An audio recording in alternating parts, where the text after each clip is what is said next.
Ewan ko kung saan pa natin ibibigay ang buhay natin. Pagkatapos na sabihin, siya yung buhay mo. Siya yung lakas mo. Palagay ko, hindi lang palagay siguro, no? Dapat talaga ang Panginoon na nagmimi-ari sa atin. At sinasabi natin, yes Lord, ako'y iyo. No? Merong awitin tayo, I am thine, O Lord.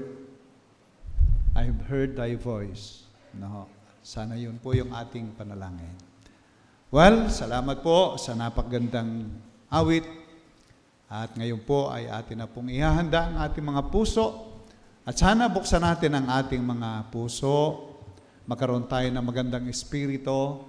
Yung merong willingness na makinig ng salita ng Diyos. Willingness na magsabi sa Panginoong, yes Lord, akin pong susundin ka sa buhay ko. Tayo po yung magpapatuloy na at atin na pong tatawagan ang ating tagapagsalita at kilalang-kilala na po natin. Tawagan na natin ang Pastor Fred para dalhin po sa atin ang salita ng Panginoon.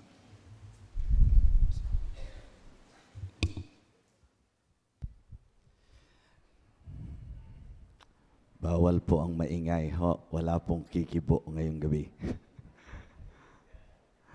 Awitan pa lang, magbibigay ka na. Amen?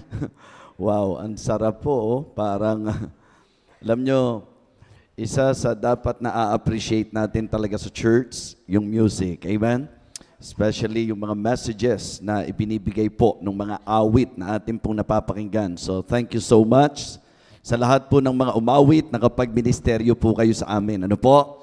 Nakaka-refresh ng spirit at talagang nakapag-hahanda ng puso para sa main thing. Of course, still, the main thing is the Word of God. Amen? So, kaya handang-handa na po ba kayo ngayong gabi? Bakit po sa kabila ng ating pong in-announce na giving ang ating pong pag-uusapan ngayon ay bumalik pa rin kayo? Bakit po? Pwede po bang sagutin nyo ako ngayong gabi? Alam nyo po bang giving ang pag-uusapan natin? O meron ho dito, ganun ba?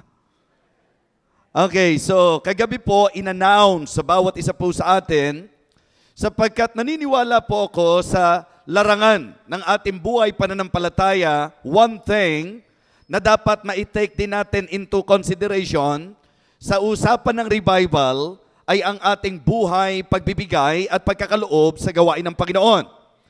In fact, doon sa dalawang gabi, pwede ko pong sabihin na ako personally, pwede ko pong sabihin sa inyo using my observation, nakita ko po na talagang ang Diyos ay makapangyarihang gumawa. Pinagpala po ba tayo sa mga unang gabi? Well, hindi po lubos yan sapagkat naikasa po na ito'y 3 gabi. 3 nights. At naniniwala ako na sa bawat gabi na yan, sa bawat mensaheng ating pakikinggan, lubos po ang aking paniniwala na ito po ay naitalaga ng Diyos sa layunin na maibigay po sa atin ang kalubusan ng dapat nating matanggap na hamon para po dito sa ating revival meetings. So I would like to take this opportunity, of course, una, para pasalamatan po ang Diyos sa pagbibigay po sa akin ng oportunidad na makapagministeryo sa pamagitan po ng pagbabahagi po ng kanyang banal na salita. Of course, I would like to thank also Bishop Hernandez. Thank you po sa inyo pong pagtitiwala at sa bawat mga miyembro ng church na ito at sa bawat dumalo. Ako po ay sadyang natutuwa at nagpupuri sa Diyos sapagkat sa ganang aking pong nauunawaan. It is always a blessing. Na tayo po ay bigyan ng pagkakataon na magministeryo. Well, our topic for tonight, I can say, is one of the most sensitive topics. Kumbaga pagka pinag-usapan natin itong ating pag-uusapan ngayon, medyo sensitibo po yan.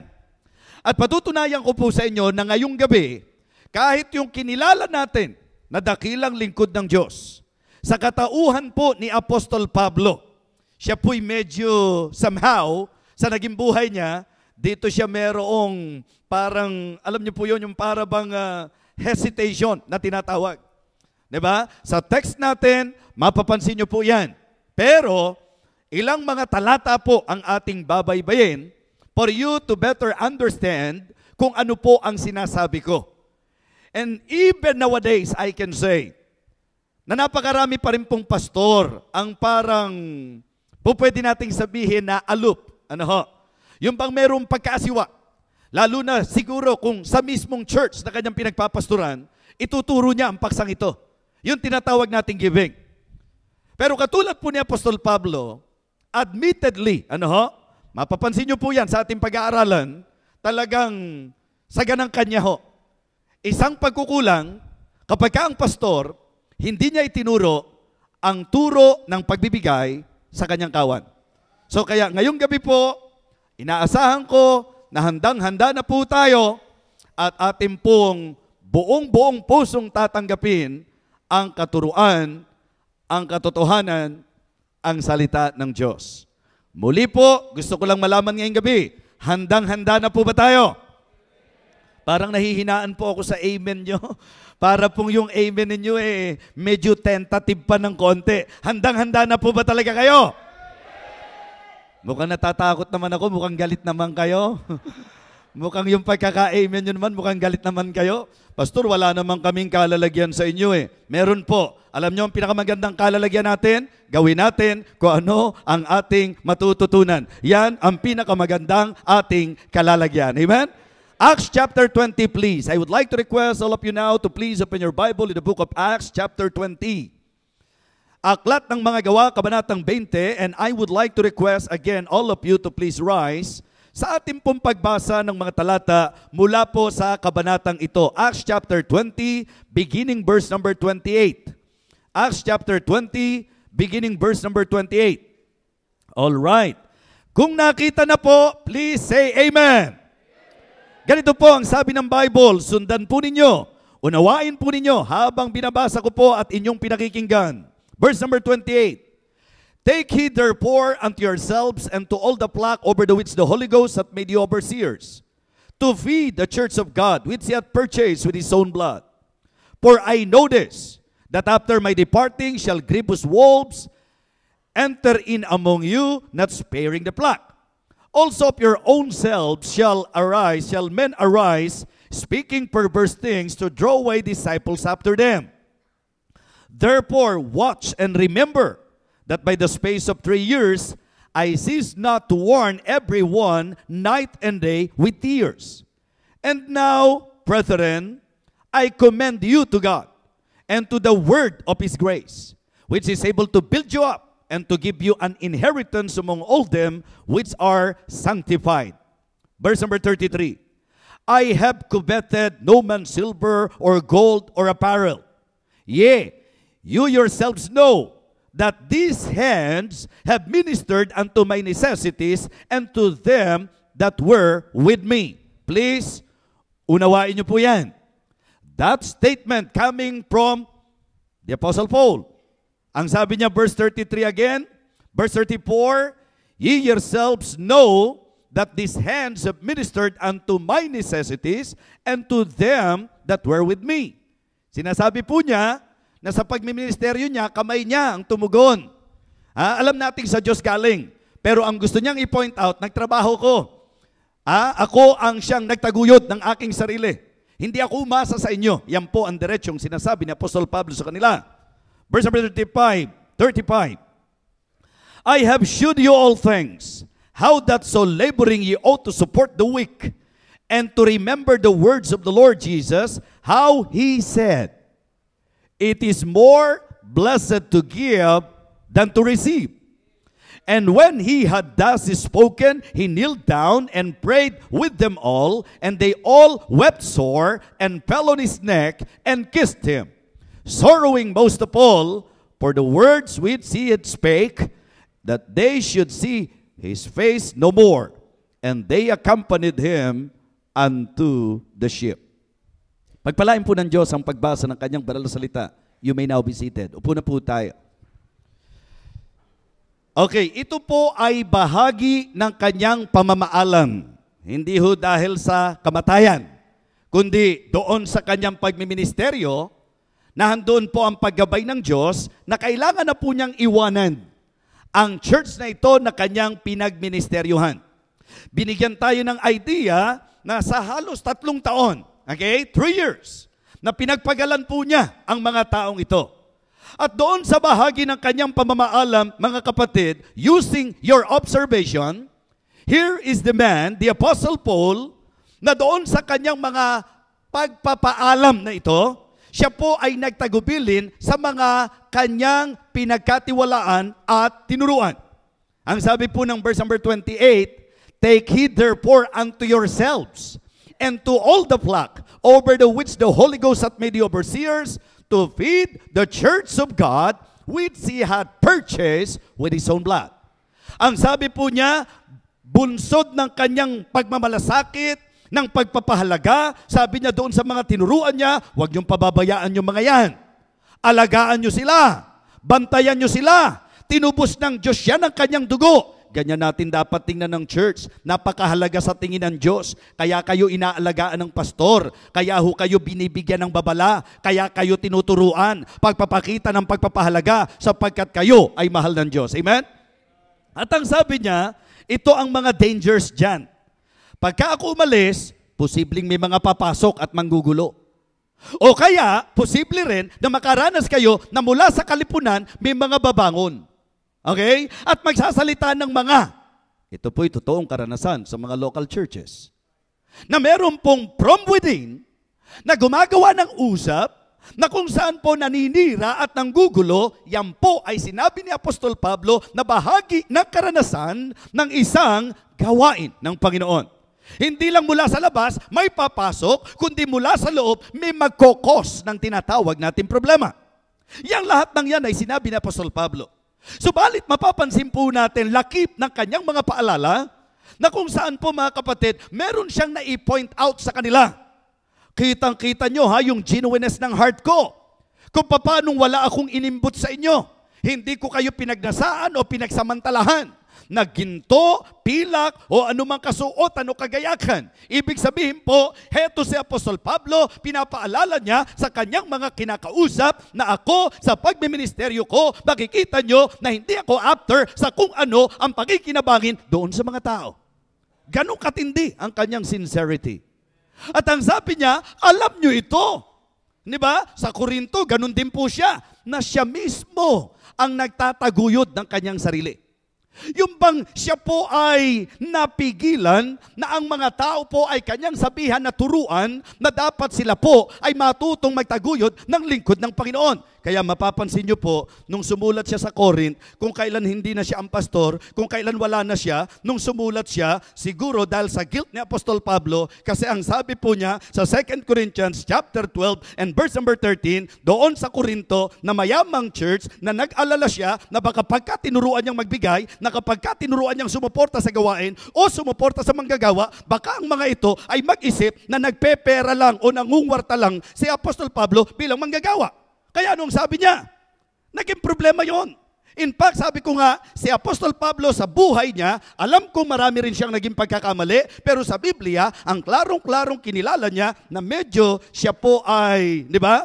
By implication, ipinakita na parang ina-admit niya na siya ay nagkamali roon. Ano po yon? Nung pong first missionary journey, tumalikod si John Mark, kaya ang ginawa po niya, nung second missionary journey, ayaw na niyang isama.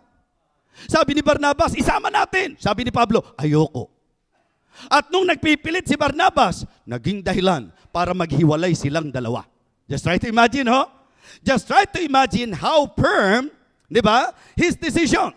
The decision of the Apostle Paul not to take John Mark. And it is because this man, John Mark, he was a backslider. Tinalikuran po sila doon sa labanan, kaya para sa kanya, hindi na dapat nating isama yan.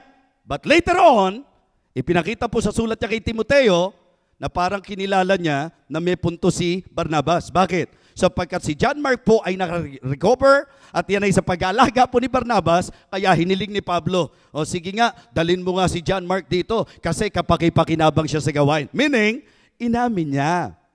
Diba? So, ipinakita niya, kinilala niya na may punto si Barnabas. Pwede pa lang ang isang tao na talikod, pero pag bumalik, pwede pa lang maging kagamit-gamit pa rin sa gawain ng Diyos. Amen?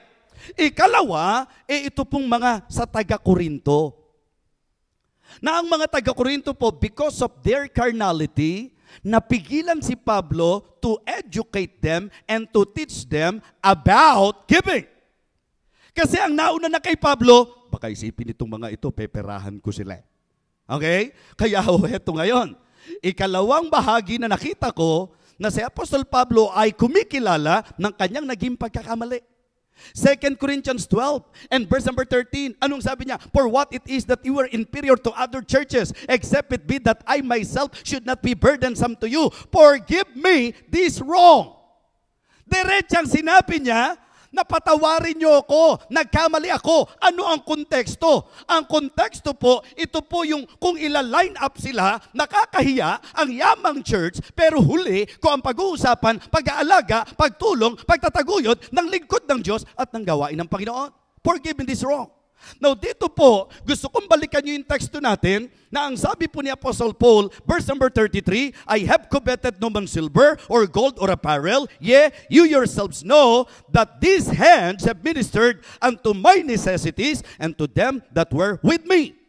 I have shewed you all things, how that so laboring ye ought to support the weak, and to remember, here is my emphasis, and to remember the words of the Lord Jesus, how He said, sabay-sabay, how He said, ano po? It is more. Sa bahagi ng kanyang pangungusap, nagdiin siya ng isang napakahalagang katotohanan na alinsunod sa kanya ang Panginoong Jesus ang nagsabi. Ano raw ang sabi ng Panginoong Jesus kung paanong sinabi wika ng Panginoon na higit na pinagpapala ang nagbibigay kaysa sa... So yun ngayon ang magandang ating pong bigyan ng pansin. Kung masaya na tayong tumatanggap na tayo, ha? Meron hubang plastic sa inyo rito na hindi aamin na masaya kapag ka bibigyan tayo, na masaya kapag ka may tatanggapin tayo. Meron ba sa inyong pag binigyan kayo, lungkot na lungkot kayo? Hindi ba lahat ng matino pag binigyan masaya? Hello? Tama ba ako? Kung gusto nyo mapatunayan yan, bigyan nyo ako, makikita nyo kung gaano kasaya. Isa-isa lang ha, wag lang sabay-sabay. Di ba? Mga kapatid, ang matinong tao masaya kapag ka binigyan siya. Ang matinong tao ay masaya kapag ka tumatanggap siya. Mga kapatid, ito ang simpleng point na nais kong i-drive sa inyo. Kung katotohanan na ang tumatanggap ay masaya, just try to imagine, according to our Lord Jesus Christ, masaya nang tumatanggap ka, pero mas masaya raw po yung magbibigay ka. Amen? Ay, grabe yan. Kung na-enjoy nyo yung kalagayang tumatanggap kayo dahil masaya yun bakit hindi nyo subukan yun? Sinabi ng Panginoon na may mas masaya pa pala roon. Kung masaya ka nang tumatanggap ka, mas lalo ka pang sasaya kung magbibigay ka. It is more blessed to give than to receive. Meron akong paboritong illustration dyan para lang patibayin yan, na walang makapagpapasinungaling yan. Una, dahil Panginoon ang nagsabi niyan. Di po ba? Walang makapagpapasinungaling yan na mas mapalad yung nagbibigay dahil wala kayong makikitang taong matino na nainggit sapagkat siya ay hindi inabuluyan. Diba? Meron bang matinong tao na sasabi, buti pa siya, ang sarap mamatayan, may nagbibigay. Diba? Walang matinong ganun. Diba? Na sa sobrang inggit mo, sino kaya sa kamag-anak ko ang magandang mamatay para naman... Palagay ko po lahat ng matino, di bali na akong mag-abuloy ng mag-abuloy, wag lang akong mamatayan. Amen? Mas masarap na ikaw ang magbibigay kaysa ikaw ang bibigyan. Mas masaya na ikaw ang mag-aabuloy kaysa sa ikaw ang aabuluyan. Talagang kumpara sa'yo, hindi, masarap pa rin yung aabuluyan. Sige! Di ba? Bible po ang nagsabi, may batayan yan. It is more blessed to give than to receive. Kasi tingnan nyo po, simple logic Dapat na ikaw ang nakapagbigay, ibig sabihin, ikaw talaga pinagpala. Naintindihan nyo po? Mas maganda nang ikaw ang nagbibigay sa may sakit kaysa ikaw ang may sakit. Mas maganda nang ikaw ang tumutulong sa nagigipit kaysa sa ikaw ang nagigipit. Mas maganda na ikaw ang inuutangan kaysa ikaw ang mangungutang. Pero walang utangan, ha? Yung iba matapos mangutang, walang utang na loob.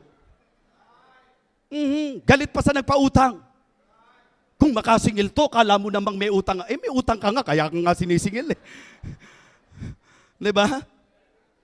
Mga kapatid, hindi po pwedeng mali. Panginoon nang nagsabi. Alam niyo po ba, sa sobrang pag-iisip ko nung kapag pinag-aaralan, saan ba talagang talata sinabi ng Panginoon to? Bukod dito, wala naman ako nakita kung saan talata Kaya lang po, sinabi ni Pablo kung paanong si Jesus ang nagsabi, na ang sabi raw po ni Jesus, it is more blessed to give than to receive. Mga kapatid, it simply means na talagang si Pablo, naiintindihan niya ang sinasabi niya, at ang napakaliwanag mula sa inspired book, ang Diyos, ang Panginoong Jesus ang nagsabi, it is more blessed to give. Ang tanong ko ngayon, kung pinagpala ang kalagayan, nagbibigay, bakit hindi mo ituturo sa tao ang magbigay? Kaya pagka hindi natin tinuro sa mga tao natin yan, parang sinasabi natin, ayaw nating mas maging mapalad at mas maging pinagpala ang mga tao. Kaya ang Kristiyanong tuwid ang isip, pagka pinag-aralan ng giving, hindi negatibo ang tumatakbo, positibo. Gusto talaga ng pastor natin na pagpalain tayo, na maging mas pinagpala tayo. Amen? Yun po yun. Ano gusto nyo? Kayo biktima ng Yolanda o kayo tutulong sa mga nabiktima? Naintindihan nyo po? Alagay ko po, hindi. Ay, ang pambira, milyon. Ang dami, milyong-milyon. Ang tulong sa Yolanda, bakit hindi pa tayo?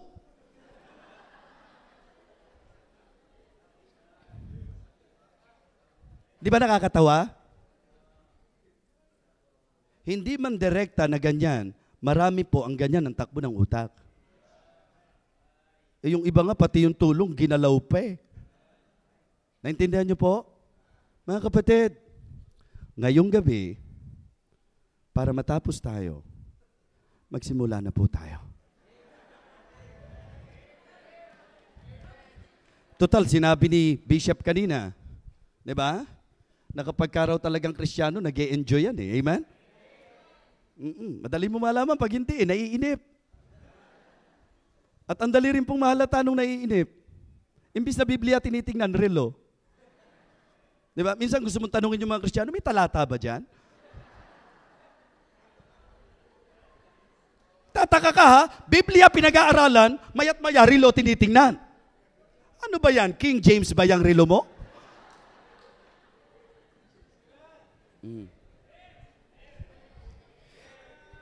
Intindihin niyo ako, hindi po pwedeng bara-barabay tayo dito. Giving ang pag-uusapan Pag hindi ako naging maingat, baka matisod ka pa Pero titiyakin ko sa inyo, kahit anong ingat ko, yung hindi umiibig sa Diyos, matitisod sa mensaheng ito. Alam nyo, simple lang gusto kong sabihin. Lagi pong may katwiran. Sa lahat ng pagbibigay, laging may katitisuran, yung mali ang puso. Pero yung tama ang puso, walang problema sa kanya, kahit anong pagbibigay. Amen? Baka mamaya sa amen lang kayo okay, Kaya siguro simulan na natin talaga. Tingnan niyo po sa 1 Corinthians, mga kapatid. Kasi meron po akong gustong i-establish sa mind ninyo Okay, eto po. Lahat ng mga nagte-take notes. Okay? Sa ganang aking nakikita. Kasi ang pinaka-idea natin ngayon sa revival, review your giving. Okay? Atin ho ngayong medyo balik tanawan. Diba? I-evaluate natin yung ating pagbibigay. Okay? Natuto ba tayo? Tinuruan na ba tayo? Pinapractice na ba natin? Nagsimula na ba tayo nung unang gabi? Ano po ang motivasyon? Ano po ang encouragement? We should start right. Kung ang tagal mo ng Kristiyano, hindi ka pa nagbibigay, magsimula ka na. Di ba? Kung naman ikaw ay nagsimula na, manatili ka. Di ba? At tapusin mo hanggang sa tamang panahon na nais ng Panginoon para sa iyo. Now, sa ganang akin po, mga kapatid, as I study the Word of God, ito po ang nakita ko. Okay? Mga kaisipang po pwede nyo pong itala sa inyong pong notes at sa inyong puso. Una, nakikita ko po na ang giving, it is a chance to please God. Giving is a chance, an opportunity for us to please God. A chance to please God. Pag inaral nyo po ang pagbibigay sa Bible, ayon po sa tala, kahit sa aklat ni Hagay, sinasabi ng Panginoon na ang isa sa rason kung bakit kayo magkakaloob, kung bakit kayo magbibigay, kung bakit nyo aasikasuhin ang bahay ng Panginoon upang malugod ang Panginoon sa atin. Amen? Doon po kay Propeta Malakay, ang sabi po niya sa mga offerings at givings ng mga tao, anong sabi po ng ating pong Panginoon through Prophet Malakay? Yung bang offering nyo na yan, pag sa gobernur nyo ba ibinigay yan, will he be pleased with thee or accept thy person? Ang punto argumento, malulugod raw ba ang Diyos? Sa madaling sabi, ang pagbibigay po sa usapang Kristiyano ay pagkakataon para bigyang kaluguran ko ang Panginoon. Amen? More than anything else. Sa anumang po pwedeng takbuhin ng inyong isip, mga kapatid, I would like to establish ngayong gabing ito in this message that giving is a chance to please God. Amen? If you really want to please God, giving is a huyan sa po pwede mong maging pagkakataon para malugod ang Diyos. Amen? Dapat natutuwa ang Diyos. Nung nag-offer po si Cain at nag-offer po si Abel, pareho po bang tinanggap? Hindi. At ano ho ang sabi? Sino ang kinalugdan na tinanggap ng Panginoon? Si Abel at ang kanyang offering. Sa madaling sabi, dapat ho, sa usapin ng giving, kapatid, bago pa si pastor, bago pa yung katabi mo, bago pa yung asawa mo, o kung sino mang nakakaalam, kinakailangan po na ang takbo ng isip mo, kaya ka magbibigay, ang motibo ay gusto mo na malugod ang Panginoon. Amen? Giving is a chance to please God. Okay? Second thought na gusto ko